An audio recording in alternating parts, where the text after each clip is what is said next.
Hey, Speedwinghere here. So today I wanted to talk about moments from the Fire Emblem Direct that got me the most hype. What are the things I'm most excited for from the news that we recently got? So here are the things that I was most hype about. Sorry, that joke was too easy. Here's the actual things.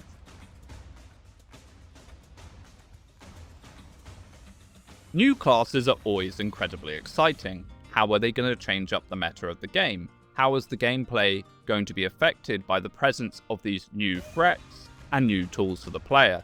I think part of the reason why I like Fire Emblem Fates so much is it has one of the largest array of classes in the series, many of which are completely unique to Fates itself.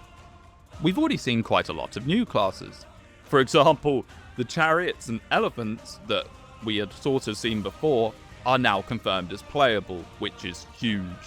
Playable 4-tile units is something that I've kind of wanted since their introduction, so I'm very excited to see how they're going to play out. Are they going to cost 1 deployment slot, or are they going to be mean and make them cost 4 deployment slots, but have them be super powerful? This is something I'd love to see them toy with. Sacrificing extra action economy in exchange for a more powerful unit that can do flashy things like mow down a lot of units in a line with area of effect.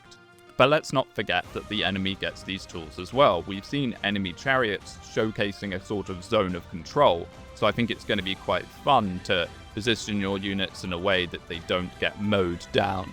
Another new class that I'm interested in is the Guardian, which appears to use lances and magic. Weirdly enough, only a week or two ago, I had a big discussion on our live stream about what you could do to make halberdiers feel better or more unique. Oh, that's what we were talking about before I got distracted. Yes, halberdiers. I don't know. I've always liked the idea of maybe giving them staves or something, and it seems like they've kind of answered it here. Lances in Fire Emblem Fortune's Weave are getting a bit of a change. They're now going to be effective to cavalry, which is huge considering the previously mentioned elephants and chariots, which I severely hope are going to count under this. The Guardian class is setting up to be a really good wall breaker. It's going to have magic to hit hard against the big defense enemies with little reds, sort of like armor knights or generals. And then it's going to have lances to help it be able to deal with some cavaliers. We've already seen the Cataphract Cavalier that's been showcased as being highly defensive. Now, this class is kind of just the Basara from Fates, but with the lance changes, I think it's still going to feel very fresh. Oh, and Chicken Jockey's here too, I guess. Not too crazy about this one. Chicken Jockey!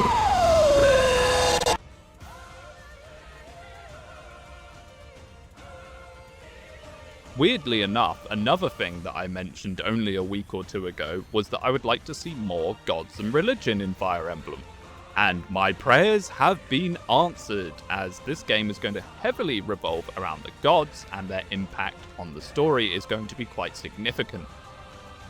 Not only are the gods mere references, but they're going to have actual representatives that the characters are going to talk to, plus gameplay effects with their blessings that you can get from the Divine Temple robe. I will say I'm a little bit cautious about Fortuna though, because having a time travel god without any kind of limiter like Sophis had in Free Houses leaves a lot of questions of why doesn't she just rewind time to crucial points. So I hope they have a way to explain this away.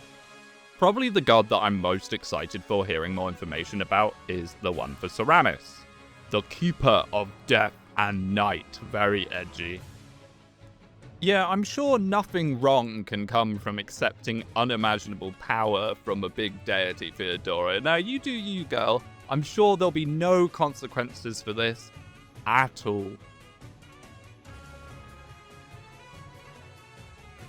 The world map. Now, I want to be a bit clear on this. What I mean by this is the first time playing this game. I am a little bit apprehensive that on future playthroughs this might become a bit of a slog, but I think on the first time round, this is going to be a lot of fun. Exploring all the different nodes, finding cool weapons and new toys to play with, I think is going to be very exciting. Trying to decide which way should I go? Should I go up here? Should I go down here? Maybe even on future playthroughs, it could be that optimizing this might be a lot of fun to do as well. It just depends on how tight this system actually is. Honestly, a lot of things with Fortune's Weave that I'm a little unsure about, I think are going to be non-issues the first time. I think first time they're going to be a lot of fun. The dungeon delve is something we haven't seen since Echoes, and I really wasn't a huge fan of how they handled it in Echoes, but this new combat style, the Final Fantasy combat style, with a skip button, which I'm super happy about if you get a bit bored of it, will hopefully speed things up quite a lot. If they actually have proper bosses at the end of some of these dungeons that you need to think about and interact with this mechanic, I think this could be really cool. It's definitely a breath of fresh air and something different that we haven't seen before. Although, insert easy Fire Emblem is becoming more like Persona joke here.